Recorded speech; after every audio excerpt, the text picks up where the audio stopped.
The Groovedelica podcast. Finally, we're here. We wanted to meet this guy for so long. We spent ages putting a record together, and now we're at his yard in Brighton with the one and only Omar. Good afternoon. Blessings, man. What Blessings. a gorgeous day. Omar, I love the fact that we've got you stoned for this Groovedelica podcast interview. Excuse me, I got myself stoned. Yeah, I was about to say, Jay. I'm not relying on you. We were going to bring you. I said, should we take him something like to eat or something? He goes, I'll take him some cake. And he goes, you want to take him some fucking weed? Mate? Weed cake. Yeah, and then weed cake. Exactly. That was the next thing. I've got fucking weed cookies in my fridge right now. So, First of all, I do have to say, bro, it is an honor to talk to you. bless you. Right?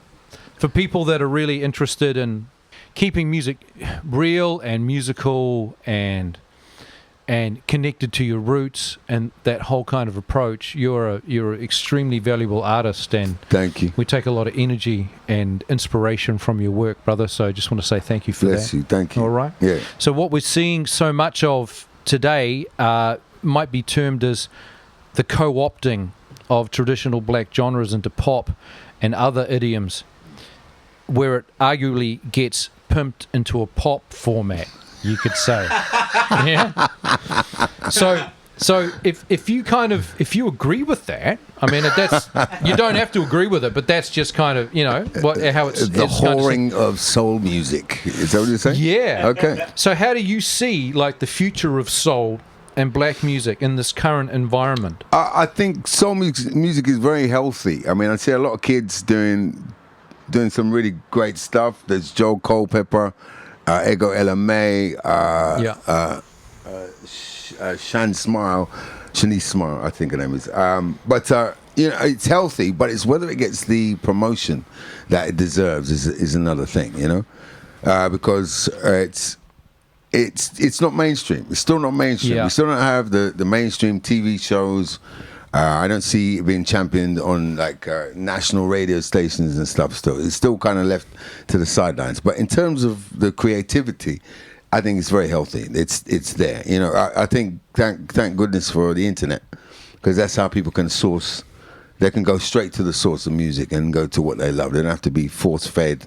Like we did back in the day, like in the 80s, how it used to be. It used to, whatever you. That's how the proliferation of pirate radio stations started, because people weren't hearing what they wanted to hear. But now, you can hear pretty much anything. The only bad side to that is that there's so many of them. There's so many good.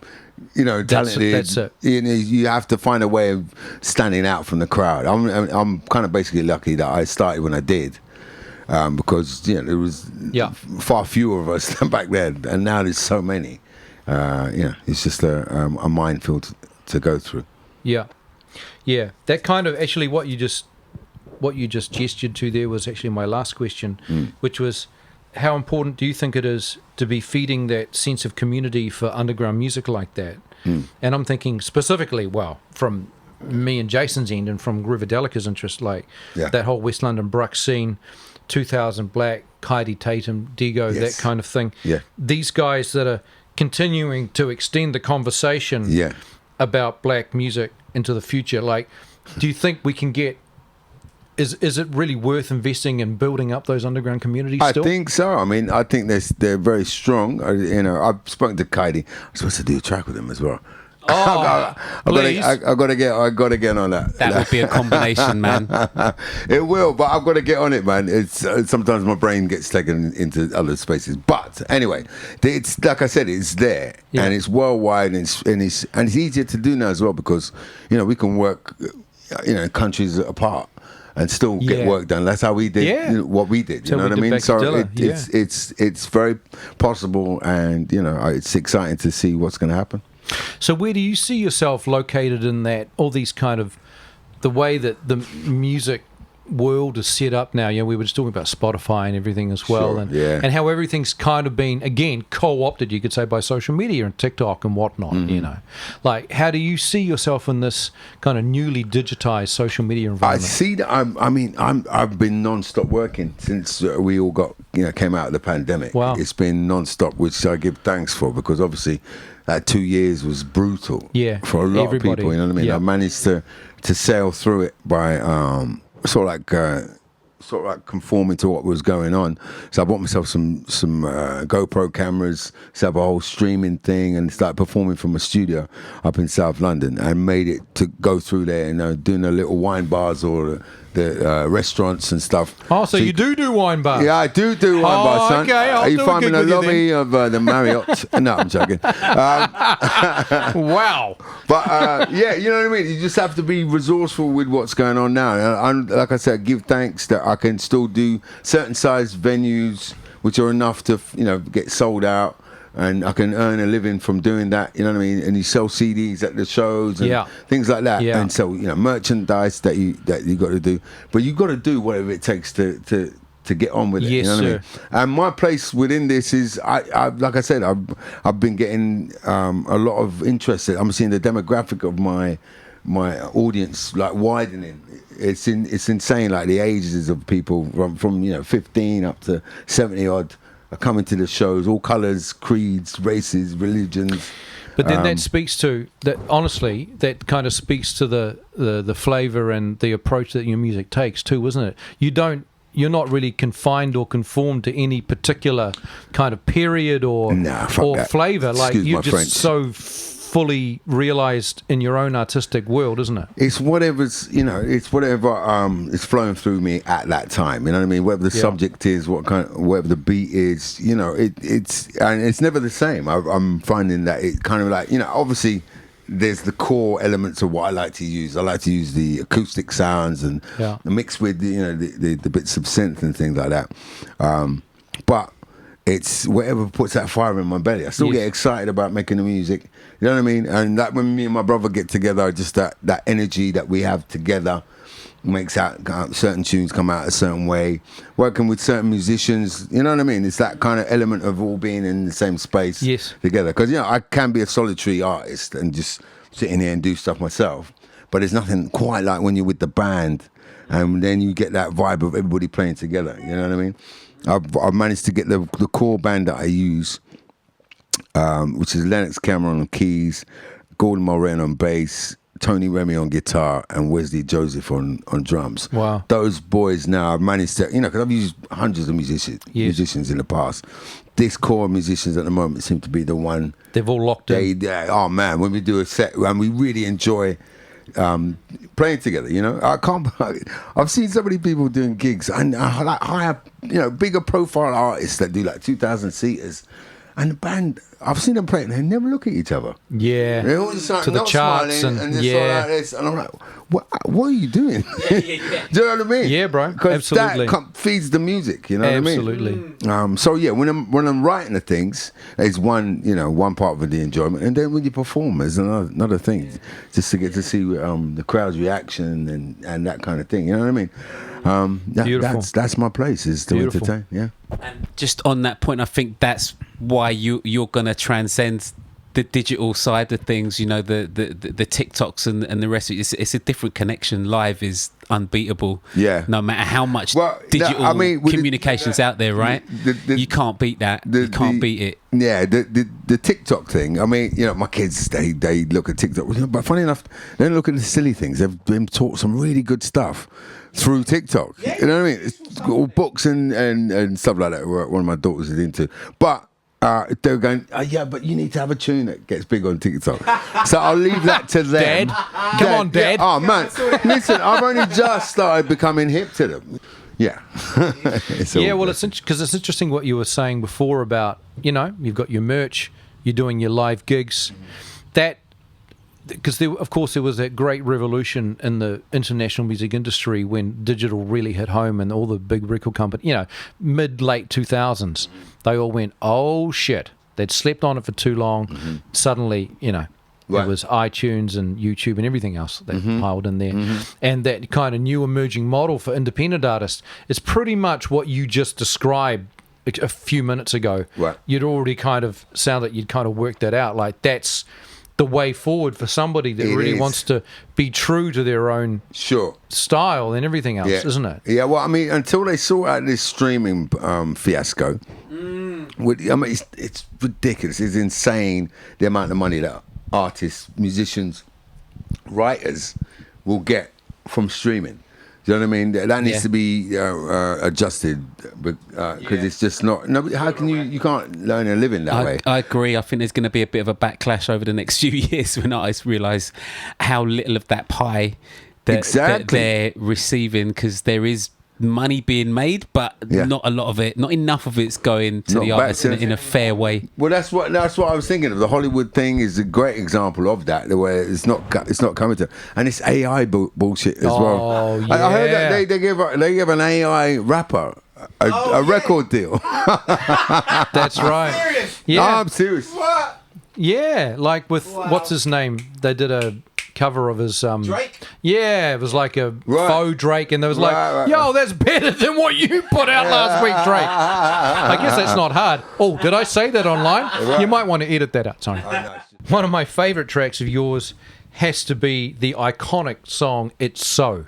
Okay. Can you tell us how that track came about, especially the use of your organic timbres and instruments, and exotic scale, blah blah blah, that whole thing? How did that happen? Well, it started from I'm a big, well, not huge, but I love Fela Kuti, and I was trying to get. I was trying to start with something like that. Obviously, it didn't sound quite like that, but it started with that, and then I went to Notting Hill Carnival out.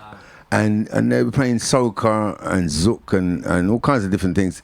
So I went back and I just started to dum dum cha dum cha dum dum cha dum. I started with that. Then the cowbell. That you know what I mean? That is that sets it off to that cowbell line, right? Sets it off. You know, that's all recorded on one mic. The drums. Wow. So if you put the mic on the floor between the hi hat and the snare.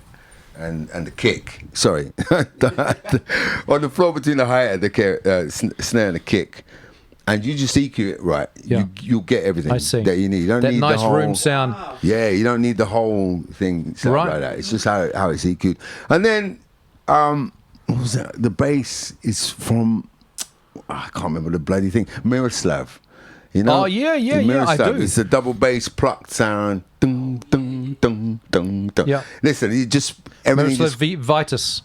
Is that what you're talking about? Oh, it's a plugin, a Trillium plugin. Yeah, on the Miroslav. Right. That's where the bass line come from, and then the horns. I asked because those are my friends from college. Jim Hunt on sax, Nickel Thompson on trombone, and Duncan Mackay on trumpet. I said, look, if you want to come up with a line, and they wrote all of that. So it just all.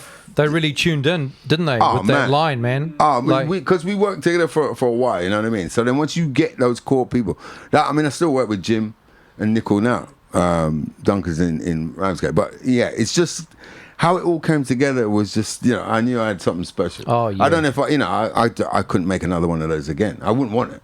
No. I mean, I've tried other things, but that was just a special one. Incredible record. Thank you. Yeah, Thank for you. real. And speaking of iconic, what was it like working with Stevie Wonder? What's his name again? No. Amazing. I mean, how did I get to work with Stevie? I met him. It was really weird. It starts from '84. He came to West London, Westbourne Park, and we're having some fair at some place, and he fucking turns up. He says, I know some of you couldn't come and see me, so I came to see you. And that always stuck with me, that phrase. And then I actually got to shake his hand a few years later through my dad, and the guy who looks after him is called Keith Harris, who then ended up being my manager. Yes. So when he did that, he sent him my second album, Music. And he said, I love your music. I want to work. I want to write you your first number one. I was like, Wow. I don't care where it goes. Just let's get in the studio. Yeah. And then I ended up going to the studio. This is in 92, 93. And I get the phone call. They said, right, wait by the phone. He's going to call you. And you're going to go work at not Maryland. What's the name of his? Wonderland. Oh. The studio where he recorded songs in the Key of Life. Yeah. Wow. All that. Yeah. So I got to go there. It's midnight. Now I'm waiting there for 2 hours. Finally, he says, yeah, come on, let's talk. I'm like, all right. We go to this room. We sit down. And he starts talking about the price of fish. And I'm like, I goes, what? And then I hear, Oh, Fell asleep. So I was like, wow. Fast forward 8 years later, I get a phone call out of the blue. Yo, man, it's your boy. I'm like, who's that? He goes, Steve. I went, Steve who? Stevie Wonder. I went, yeah, right. Sing something to me. And he did. And then for 2 weeks, it was like the ambassador for Stevie Wonder. Went into a hotel, restaurants, blah, blah, blah. And we ended up in the studio. Put down a song. It's okay. He gives me a phone call the next day. He said, oh, man, I got another song. And that's the one that turned out to be Feeling You, which is off the fifth album, best by far. So, yeah. Wow. beautiful story. Can I just ask you a quick question?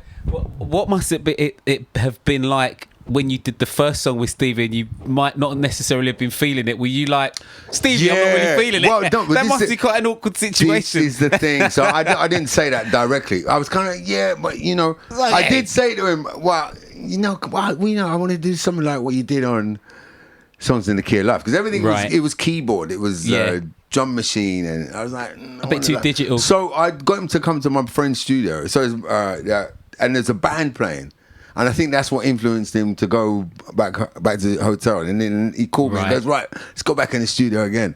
And then we put this thing down, and it's just like, best live thing you ever did. Wow. But just it's a pinch yourself moment. Wow. You know what I mean? I've got Incredible. the footage of when we recorded as well. Oh my gosh. I wasn't supposed to, but fuck can help that. yourself. I was going to film it. Excuse my French. There's a performance with you and Stevie singing. Don't you worry about a thing. Isn't it? That's of right. course, that was 94. That was bloody almost 94. 94. Wow. We did that on a program called Ta-Da-Ta-Ta. And what's his name? Terence Trent D'Arby was on Terence, it. Andrew Roachford did that one as well. Yeah. I've got the program somewhere, but yeah. Wow. That was I had to have I know songs back to front. I had to have the words in front of me. I was so nervous. So nervous. Oh man. Yes. Wow. Yeah. So, bro. So, what's next? What's coming up next? So for you? I got the new album is called Brighter the Days. We got Paul Weller. We got India Ari pending, Leather Seed pending. Stuart Zender, of course, my mate is on there, and we're going back to old school. I do that every time anyway, but I've used Chris Cameron on a couple of tracks for the orchestration. Yes. Orchestrations, and I'm really happy with this one, Well, we got a little preview of a few of those tracks today, and we have to say it is sounding mint. Incredible. Thank you. Incredible. It's just, almost jaw-dropping, man. As I was saying before, we often sort of say, they don't make music like they used to, and you hear these bits, it's like, oh my days, it's proper, really nice. Yeah. Vintage Omar, as I'd like to say. Vintage Omar, yeah. Well, I like to tell a story, and it's kind of putting that jigsaw puzzle together. That's how I put the albums together. So then once you put it on, you don't stop listening until it's finished. You know what I mean? Rather than be cherry picking or whatever, that's how Stevie did it.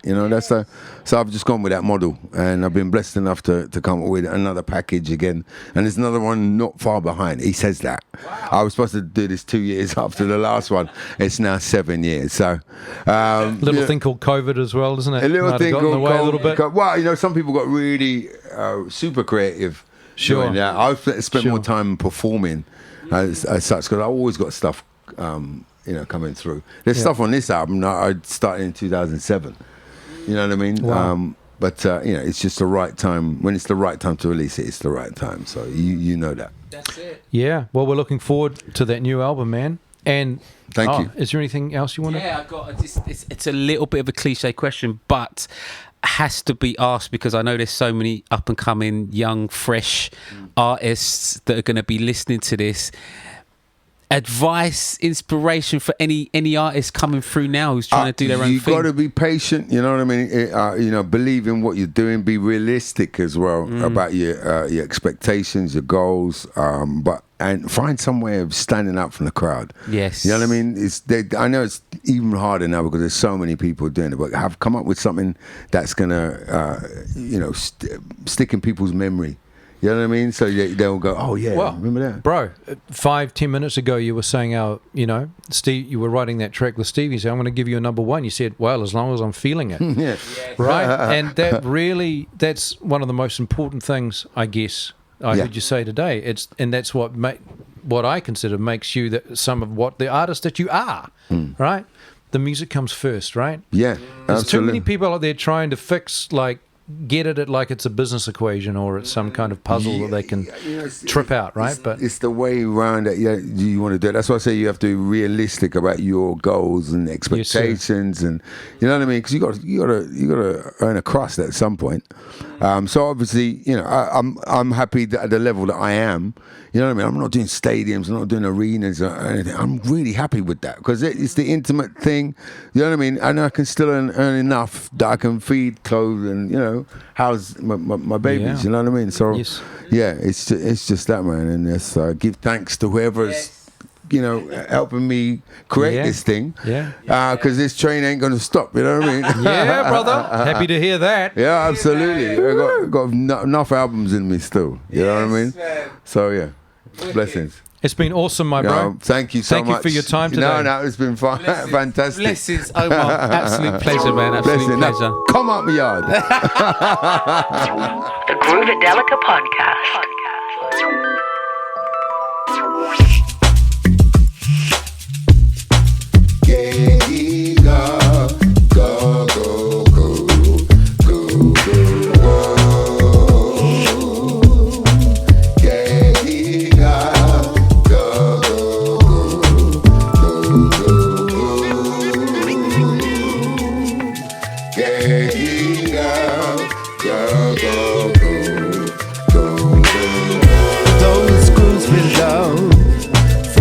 A girl, take me to that place inside the sun. Black gold is there in her dreadlock hair.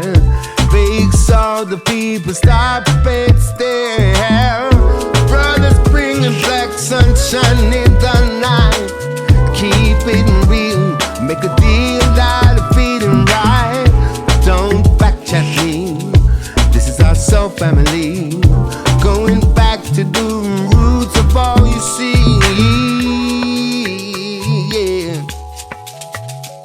Yeah, yeah, yeah, yeah.